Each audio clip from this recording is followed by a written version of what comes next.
On the Buzz Media this Sunday, President Trump still grappling with the growing media fallout over criminal charges in the Russia probe, even as he urges a federal investigation of Hillary Clinton. The president says this is all fake news. This is serious stuff. It's not fake. Manafort and Gates are charged with enough jail time to put them in jail for the rest of their lives. You can look at it two ways. No evidence of Russian collusion or no evidence of Russian collusion yet. That's all you got. That's nothing else. I do sense a bit of deflation in the media. They're disappointed. Today, the President of the United States tried to pretend that Paul Manafort's conspiracy against the United States was something that happened long before Donald Trump hired Paul Manafort to run his presidential campaign, and that is just another Trump lie. Nothing of the Paul Manafort indictment had anything to do with the Trump campaign or Donald Trump. Is this all Mueller has? Because if it is, it's pathetic. But it's the third man, this man, George Papadopoulos, who's looking more and more significant and perhaps more and more dangerous to a president who's claimed as recently as this morning that there was no collusion. The media world sharply divided on the impact of the first Robert Mueller indictments and whether a president should be publicly urging the Justice Department to investigate his former opponent. Saturation coverage of a New York terror attack by truck takes a sudden turn into divisiveness as the president tweets about a Chuck Schumer special and the Democratic leader hits back. Are the media fueling the polarization once again?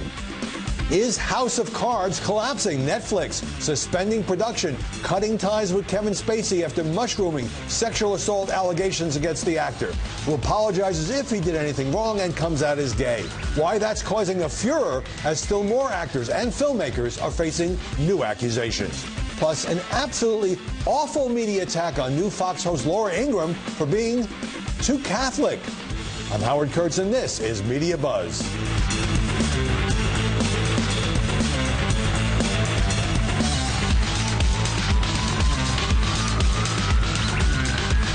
Even as the media keep digging into Robert Mueller's first indictments, they've opened a new front against President Trump, taking aim at his repeated public comments that the Justice Department should go after Hillary Clinton. I'm really not involved with the Justice Department. I'd like to let it run itself, but honestly, they should be looking at the Democrats. They should be looking at Podesta and all of that dishonesty. They should be looking at a lot of things, and a lot of people are disappointed in the Justice Department, including me. And we're back with our politics lead and President Trump's shocking statements on the rule of law in the United States of America, acknowledging and lamenting that he's not supposed to influence the Department of Justice or the FBI investigations. Presidents don't have the power to individually prosecute for good reason. That is really what authoritarian regimes do. I saw a headline, and it read on a competing station. It said, Trump wants to go after political enemies. No, President Trump wants the truth. Joining us now to analyze the coverage, Molly Hemingway, senior editor at The Federalist and a Fox News contributor.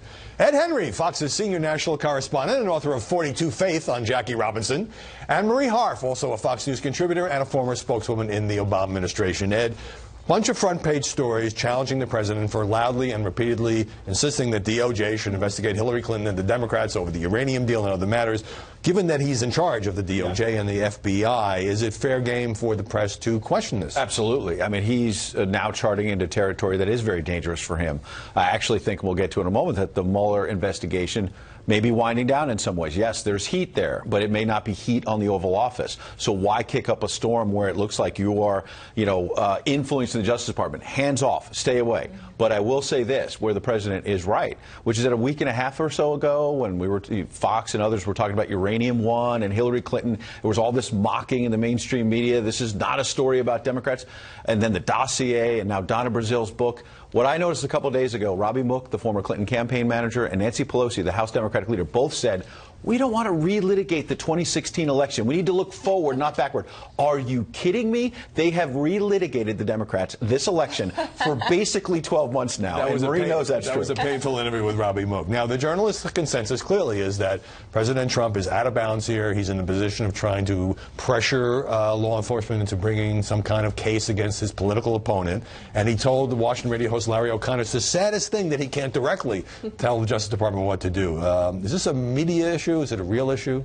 Well, it can be both, right? So one of the things about Donald Trump is that he says something that might be a little bit extreme, and then there is a media overreaction to it that makes it look downright calm by comparison. You even saw that in these clips that we saw, people overly stating what he had said or hyping it up beyond. You know, he's making a very typical Donald Trump statement, which is true. A lot of people are very frustrated that the Justice Department seems to have no eyes for corruption and crime when it involves a Democrat, or they do a very good job of covering it up or letting it go, and they turn this into an attack on the rule of law. And it is true, you know, Article 2 of the Constitution says it's the laws are faithfully executed. This doesn't mean he can have no comment on how things are going. And in fact, it is, you know, we have a very active bureaucracy and administrative state that acts almost unaccountable, and the media seem to think that that's okay. They're unelected, they're unaccountable, and that's not a healthy situation for our republic either. It's certainly a rather unusual situation, especially talking about the person he ran against. And Maria, as Ed alluded to, there's been a lot of criticism of Fox commentators and shows, some of them, for focusing heavily on past Hillary Clinton scandals and controversies as if she was somehow president. Absolutely. And I think this is the challenge. We've talked about this on the show numerous times. The press has new challenges now in covering a president that does break norms. In fact, I think he revels in that. His supporters like that he breaks norms often. But the press is trying to cover a president who doesn't behave like any other president and who really pushes the boundaries.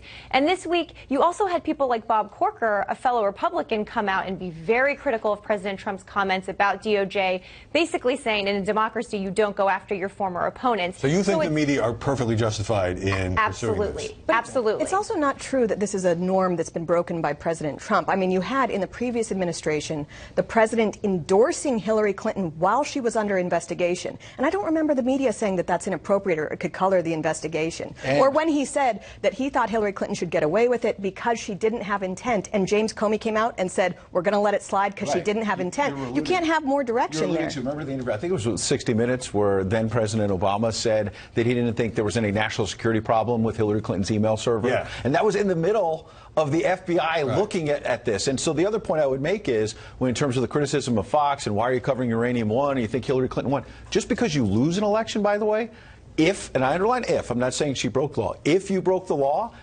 should still be faithfully executed. Wait.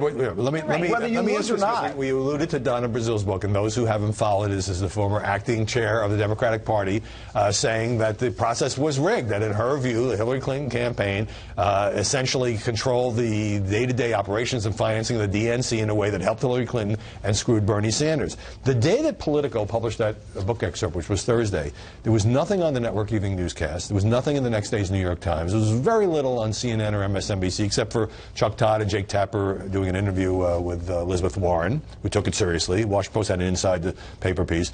This is not some unnamed source. This is not in Brazil. What explains this? It's so interesting because there's outsized interest in any Republican dysfunction. I mean, if Bob Corker or Jeff Flake belch, we get massive coverage over it. But here you have the former DNC chair accusing the former Democratic nominee of some really serious shenanigans and how it affected the actual Democratic primary. This is a really big, significant story tied to the book release, and there was no coverage in some of these networks. It's inexplicable. I found it stunning. It did catch up as more of the book came out. Now, it's exploded now. Yes, it has exploded now. Now, going back to the indictments, you know, you have the media sort of switching from Manafort, we'll talk about in a moment, poor Manafort, to this guilty plea by George Papadopoulos with the inconvenient detail that he was an unpaid, they say low-level advisor who didn't seem to get much attention from his bosses, as he would say, hey, I've got Russia contacts, I can try to set up a meeting between Trump and Putin. Yeah, and look, I think I was on the show last week and I said that, hey, you know, the media was getting a little out of control with what these indictments may be. It was the day before the indictments came down, and I said it could be jaywalking. And it gave me an idea of how much reaction there was from the left of, you know, you can't say anything without people just completely pulling it out. Well, you can't be indicted for jaywalking. I knew that, obviously. I was talking about political jaywalking. I mean, give me a break. And yes, as Judge Napolitano said, these are really serious charges against Paul Manafort and Gates, his associate. But it doesn't mean that it's going to the Oval Office. I have the caveat. Special counsels can go a whole number of directions. I'm not saying President Trump is off the hook. But if this is what they have, money laundering going back to 2005, 2006, serious crime, yes. Going to take down the president? Unlikely. Well, you know, it's obviously a story for the media because George Papadopoulos, obscure as he may be, has become a cooperating witness. But I've called this sort of the gang that couldn't collude straight, because Papadopoulos was certainly interested in when he was told, supposedly, allegedly, that the Russians had dirt on Hillary Clinton. But nothing ever happened. It's like that Don Jr. meeting with the Russian lawyer. Nothing ever happened. We don't know that yet. Okay. We don't know the whole story yet, and this is the point. I think part of the reason there was such media outrage is that for months and months, Trump campaign and Trump administration spokespeople have said there were no meetings with Russians, there were no discussions with Russians. Their story keeps changing. They haven't had a consistent story. This week we had a plea deal where there was a signed document that said the Trump campaign knew the Russians had Hillary Clinton's emails before the public did. But they didn't know that because they didn't. Molly, let me finish my comment, please.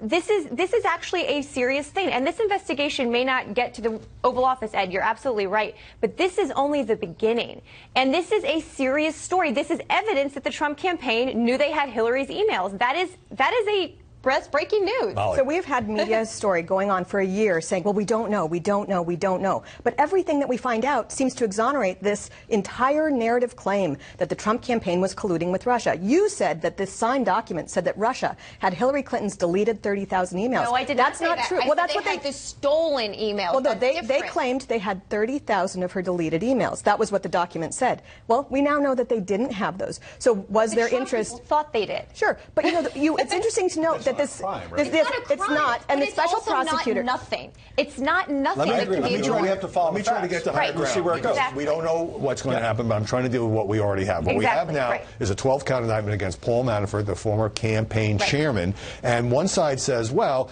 this is terrible for Trump because he's such an important figure in the campaign. This is just the beginning. They're trying to squeeze him. The other side says this is all about business dealings and offshore Cyprus accounts for the decade before he joined the Trump campaign. It's nothing to do with the White House. And this ties back to where you're saying. This is the same set of facts. Where we started, which is that I've talked to very senior people inside this administration who tell me that the president's thinking right now is he certainly has been itching to maybe go off on Bob Mueller. Yeah. And Steve Bannon and others on the outside are encouraging him to fight, that this could be really bad. But then they saw the indictments, they saw the guilty plea. And when he went to that helicopter on Friday, leaving the White House to go to Asia, who did the president attack? He did not attack Bob Mueller. Instead, he attacked Jeff Sessions, the Justice Department, as we spoke about a moment ago, meaning that this White House believes they shouldn't pick on Bob Mueller. Don't poke the bear because they don't think, and they could be wrong, this could be proven wrong, but at this moment, they don't think Bob Mueller is going to have anything that is going to seriously damage this administration, so they're not going to poke the bear.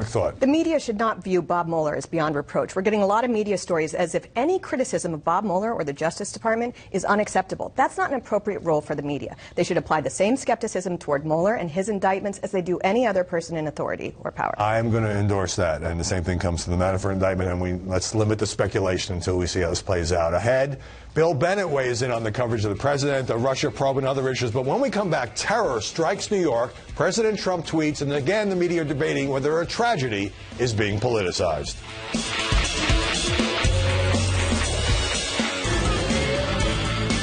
The morning after an Uzbek immigrant who supports ISIS used a truck to kill 8 people and injure a dozen others in Manhattan, President Trump tweeted a message that triggered a fierce media debate. The terrorist came into our country through what is called the Diversity Visa Lottery Program, a Chuck Schumer beauty. I want merit-based. All right, Molly, so the president jumping all over Senator Schumer on that, and that created a lot of negative media commentary because it had only been a certain number of hours since these people were killed. You know, and I think there's an excellent case to be made for not going into politics immediately after something like this. You know, notify the next of kin, let people mourn the dead. It is, however, the height of hypocrisy for a media that immediately politicized every single mass shooting, which we have sadly so many of in this country, to turn it into a referendum on gun rights, to then say that you can't have any conversation about immigration and how and our immigration policy and how that related to this attack. I don't like when either side plays the blame game, and I said the same thing about the gun debate starting hours after Las Vegas. But the facts here are that this was a bill in which Chuck Schumer was a House member, one of many bipartisan co-sponsors. It was signed into law by George H.W. Bush in 1990. So correct. And Chuck Schumer actually tried to get rid of it in a bipartisan immigration bill that went absolutely nowhere. So regardless of what the facts are, it's also the height of hypocrisy to say we can't talk about gun control or policy changes in the wake of these mass shootings, but let's talk about policy changes when it's a terrorist who mows someone down with a truck. We have to be consistent here. We shouldn't politicize. We shouldn't. And going after Chuck Schumer, it was his state. These people were in his state. I think that was really crass and inappropriate. But there has to be a way to talk about how we can prevent people from being killed, whether it's by guns or trucks. So let me contrast for you, Ed Henry, how CNN White House correspondent Jim Acosta dealt with this about a month ago, how he reported on the Las Vegas attack and the question of politics, and more recently after what happened in Manhattan. He doesn't always wait for the facts to come in before he weighs in on a crisis, but he's saying that's what he wants to do when it comes to gun control here in Las Vegas here. And we have facts. Someone used a lot of guns to kill a lot of people. Those are all the facts you need to change the gun control in this country. I think President Trump, Brooke, now has the world record for injecting politics into the aftermath of a terror attack. So that was injecting politics, which I think that's defensible, but it wasn't injecting politics for them to bring up gun control. I think stick with the facts when you're a correspondent or anyone in this debate. I mean, there were Republicans jumping all over Hillary Clinton after the Las Vegas shooting because she was on Twitter a few hours after saying we need gun control. And I think they were right then. Like, calm down. Let's get the facts. And they were still literally identifying bodies at the time. But for Republicans to jump all over Hillary Clinton and say, we can't have a debate, we can't get into gun control, and then all of a sudden the president wants to have this immigration debate within hours of a terror attack. Look, on the policy grounds, we should have these debates. I don't have any problem with the immigration debate. But it's the timing of it, and it just is sort of uncouth. And the tone. And the tone, too. Right. Well, and then you have newspaper stories saying, well, the President Trump has complicated the prosecution, the potential prosecution of the suspect in the New York truck attack by tweeting about the horrible crime he committed and says should move fast, death penalty. You know, and I think that's actually also a very legitimate thing to say. I didn't see that kind of coverage when Barack Obama was trying to bring Khalid Sheikh Mohammed to the United States, and one of the reasons why he said it would be great, he's like, he's going to get the death penalty. And I don't remember seeing a lot of angst about President Obama talking that way, whereas there was a ton of angst about President At some point, Trump. though, I'd like for us to be able to fairly judge the Trump administration without always going back to what Barack Obama did. Like, I know it's a convenient thing for people on the right to do, and I don't know all the facts about what he said in that case. We're talking about Donald Trump. He is president. His tweets are official statements, and if he made it harder to get the death penalty for this guy, that should be a problem for all Americans. Media coverage and whether there are double standards where something is not a big deal if it's done in any previous administration and whether it is a big deal now. Sure. Media credibility is one of the biggest issues here, and there's no way for the media to get credibility until they accept responsibility for their 8-year hibernation during the Obama administration, followed by this unbelievably overexpressive posture they're taking now. You know, a lot of people complain about the president, that he's disrupting things. You got to this before. Look, he's entitled to do that. He's a different kind of president. Sure. And you know what? The machine needs to be messed with sometimes. But I do think he misses an opportunity in cases like this where there's a terror attack. He's from New York to bring people together and not just jump in right away. The tone is often important. All right, one last soundbite on this very question. This is an MSNBC interview with Wall Street Journal reporter Eli Stokols about the Las Vegas case. Take a look. He did not react this way when a white person shot dozens of people in Las Vegas. He did not come and say, well, we have to do an immediate policy change. We need to give this guy the death penalty. That might have something to do with the fact that the Las Vegas shooter is dead. Death penalty doesn't apply. GQ magazine made the same mistake. Molly, we'll see you later. Ed, Henry, Marie Harf, thanks very much. MediaBuzz at foxnews.com if you want to write to us ahead. House of Cards on hold as Kevin Spacey is the latest Hollywood figure to battle sexual harassment allegations. But up next, Hillary Clinton says journalists piled on her because they thought she'd win anyway. What?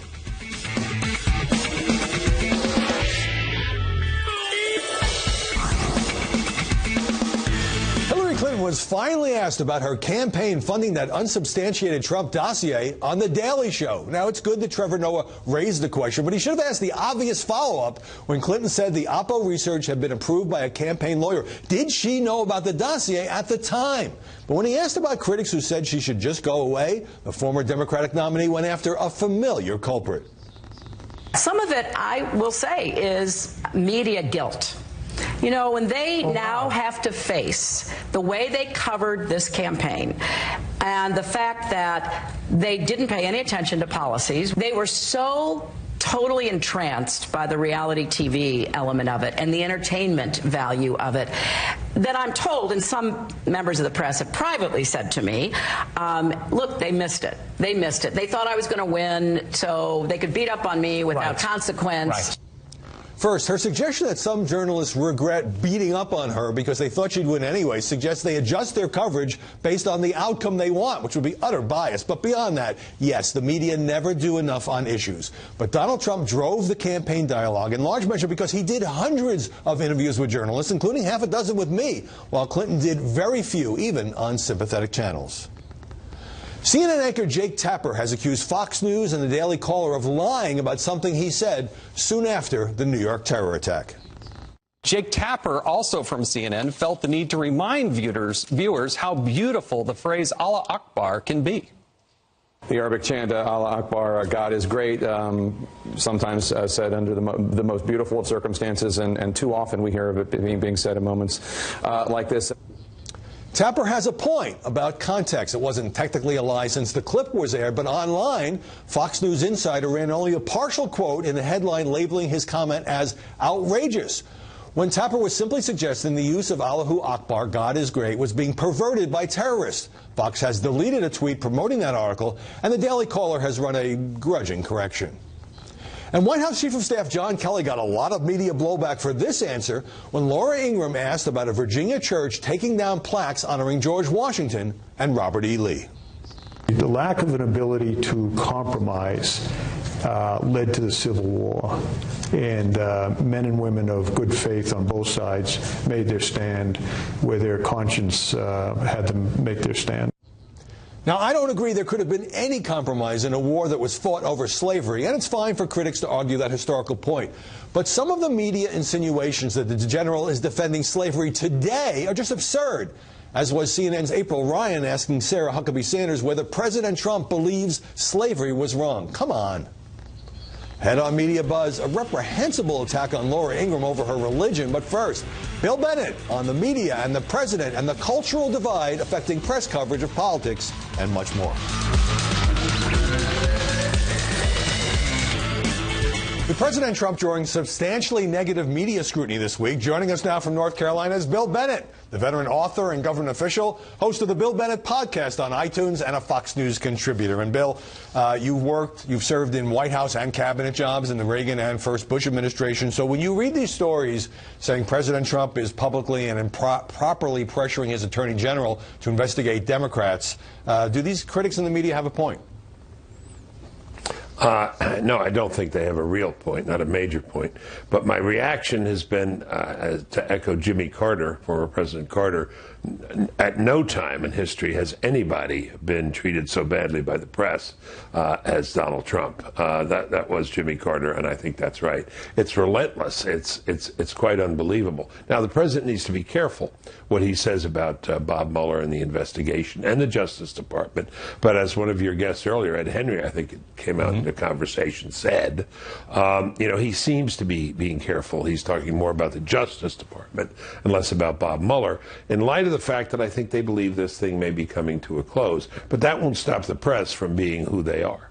Well, since you raised the indictment of Paul Manafort and others by Bob Mueller, the pro-Trump spin has been this is all about Manafort's past business activities as a lobbyist. It doesn't have anything to do with the campaigns. Before he joined the campaign, it doesn't have anything to do with the White House.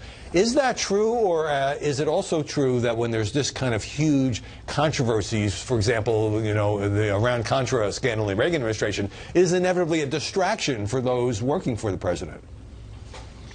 Well, of course it's a distraction. It's huge. And every time something happens and it's blaring as headline news, they all have to drop what they're doing, go to the Oval Office, have a meeting. What do we do now? How do we respond? But you asked the question, Howard, and that's a great question. It's asked all the time. Is it true? I'm going to give you the answer everybody should give. I don't know. Neither does anybody else at this point, except maybe some of Bob Mueller and some of his associates. But we'll find out. I think there's reason to believe that this thing as I said earlier, may be drawing to a close.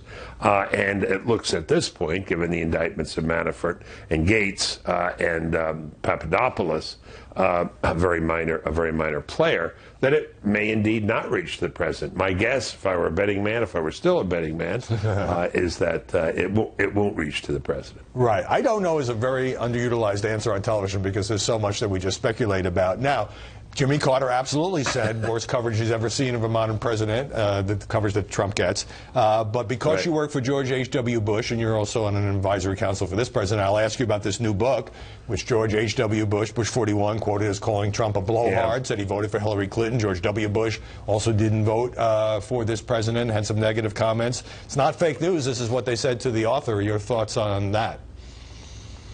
I think it was most inappropriate of the two presidents, both of whom I like very much.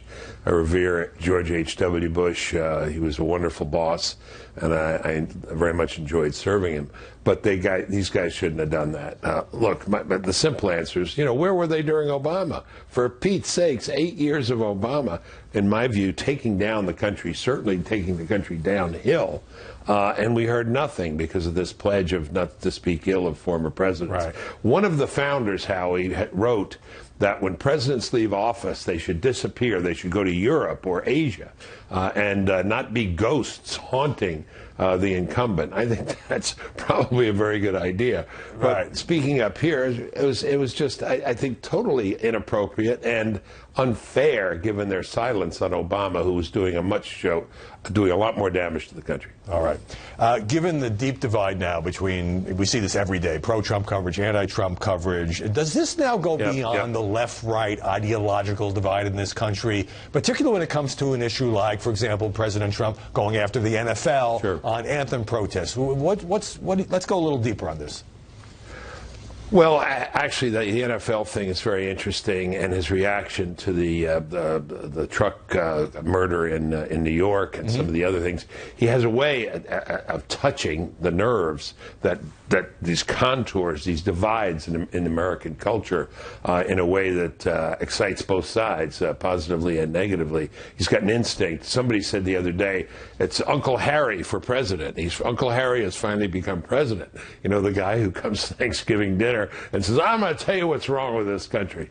And now he's president, and he's telling us, and I frankly like it. But it is a larger cultural divide, and that cultural divide, because Daniel Patrick Moynihan said famously, culture is more important than politics. And the culture at CNN, I used to work for CNN, I know others who used to work for CNN too, Howie, and the culture at Fox are very different places. But if you have a lot of journalists who were nurtured on the great story that I think inspires so many of them, not the night before Christmas or not the first Thanksgiving, but once upon a time there were two reporters named Bob Woodward and Carl Bernstein, and they brought down a president, and maybe someday you can too. I think this is still the aspiration of a lot of these guys. So that's why they can't resist this story. I think it explains the disproportionate coverage of all of this Get Trump stuff. I've got half a minute, but so if this cultural divide helps Donald Trump because the elite media are on the other side of the divide, does it also limit him in keeping his support? Washington Post ABC poll out today, 37%. Does it both help him and hurt him? Yeah, because if you keep getting hammered, even if people don't trust the people who are wielding the hammers, it makes a difference. The stuff gets in the air ducts, it gets in the airwaves, it gets everywhere, and people react. However, a couple of big accomplishments, like this tax reform and some other things, and I think when people really see this economy coming home to their pocketbook, as it seems to be going on the mega level, I think those numbers are going to go up. I think his future is numbers up. Yes, sir. All right. Bill Bennett, great to talk to you. Thanks very much for joining us. Thanks, Howard. My pleasure. And coming up, a crisis for Netflix as allegations against Kevin Spacey threaten to topple the House of Cards franchise. And later, a really out-of-bounds attack on Laura Ingraham.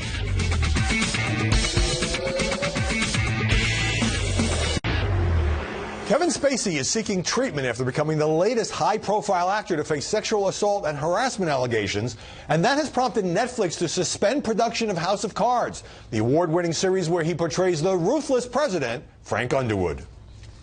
They're like little children, Claire. We have to hold their sticky fingers and wipe their filthy mouths. Netflix now cutting ties with Spacey. This after an uproar that began when actor Anthony Rapp told BuzzFeed that Spacey made sexual advances toward him 3 decades ago when Rapp was just 14. Spacey said he doesn't remember the incident, but offered Rapp the sincerest apology for what would have been deeply inappropriate drunken behavior. Spacey also said, "I've had relationships with both men and women. I have loved and had romantic encounters with men throughout my life, and I now choose to live as a gay man." And Netflix acting after CNN reported that 8 people working on House of Cards have also accused Spacey of misconduct. Joining us now from New York is Marisa Guthrie of The Hollywood Reporter. And Marisa, how has Netflix handled this? Because originally it was the company announced that House of Cards would end after the next season, but that had actually been decided months ago. Then came the suspension of production, now cutting ties with the main character. How do you think Netflix has dealt with this? Well, I think this is can be a lesson to other media companies. Maybe just put the hammer down immediately and not, kind of do this drip. Well, we're suspending. Well, no, we're ending the show. Which was, as you note, the decision to end the show after the next season was already made, and by them making this announcement that they were ending it, it was sort of seen as opportunistic. Right, trying to take credit for doing something which had already been done. Exactly. But now, several other men have made these sexual harassment assault allegations against Kevin Spacey since the initial BuzzFeed story. Some of them said they were underage at the time. Why has there been such an outrage? Talk a little bit about the way in which he handled that initial apology involving the actor Anthony Rapp by using it as an occasion to come out as gay. Well, because Anthony Rapp was 14 years old at the time, and Spacey was trying to use his struggle with his sexuality, or his struggle to come out and admit his sexuality, as like an excuse for doing this. And it just buys into all of the worst stereotypes that people have about gay people, that drives the gay community legitimately crazy that people do that. So he was trying to use this as he was trying to deflect, I think, from the accusation by coming out as gay. And initially, publications that was the headline. Right. Kevin Spacey comes out. Right, not the assault, alleged assault. Exactly. I agree with that, and he hasn't had much to say since he said he was going to treatment, or his publicist said. Now, New York police say on the record, that they're building a case against Harvey Weinstein, a case in which an actress says he raped her 7 years ago. There have been several other rape allegations against Weinstein. He denies them. In the aftermath of all this and all the exploding accusations, how has it changed the reporting climate at The Hollywood Reporter? Well, a lot of these people we had been looking at for years. We'd been hearing rumors about a lot of these people for years. People would reach out to our reporters. I had people reaching out to me last week about Kevin Spacey. So these rumors had been circulating, and we had people coming to us. Either, because a friend had something happen to them, or the person reaching out had. And for us, it was always a struggle to get, legitimately so, to get these people to be on the record. And when you're making an accusation like that, that's what you want. You want somebody to actually be on the record, because somebody does have a right to face their accuser and to know who is accusing them of what. But now, I think with the Harvey Weinstein situation, the floodgates are open, and you're seeing a lot of anonymous claims, and media journalists are publishing them. And what we're doing is publishing a mix of anonymous and on the record. We still want to get on the record. And it's interesting how difficult that still is, by the way. Right. Well, it's a very difficult thing, even decades later, for some people to go public now. Along those lines, there's a woman named Anna Graham Hunter, who wrote a column for Hollywood Reporter alleging that Dustin Hoffman sexually harassed her 3 decades ago when she was 17. He apologized if he made her uncomfortable. 6 women told the LA Times that filmmaker Brent Ratner sexually harassed them or engaged in sexual misconduct. He categorically denies that. Is it getting hard for journalists, not to mention the public, simply keep up with all of these allegations? It's incredible. It's incredible, and there's still more to come. And we get allegations from people all the time about other people that this has not been published about yet. It's a combination of people we've never heard these rumors about and people we have heard these rumors about. And so there's a lot of media companies are sort of bracing for the next shoe to drop. They're bracing for their star to be outed. And social media has obviously helped spread these accusations and fuel them, and and has also enabled women to feel like they can come out, that there are other women that are speaking up. Marisa Guthrie, thanks very much for taking us into the reporting and decision-making process. Great to see you this Sunday. Thanks. Meanwhile, NPR's top news executive was forced to resign over what the network called inappropriate behavior. Michael Oreskes, the network's senior vice president for news, apologized, saying, "I'm deeply sorry to the people I hurt. My behavior was wrong and inexcusable, and I accept full responsibility." The Washington Post reported that 2 decades ago, when he was Washington bureau chief of the New York Times, 2 unnamed women say he unexpectedly kissed them and in one case romantically pursued them when they were applying for jobs at the paper. NPR is also looking into 3 complaints from its own employees about inappropriate conversations. Oreskes apologized for that too. NPR President Jarl Mohn told his staff, "I let you down. I should have acted faster and more decisively." And an update, NBC and MSNBC severed ties with commentator Mark Halperin after initially suspending him over harassment allegations. After the break, a liberal columnist slams Laura Ingraham for being Catholic and talking about God. You've got to see this.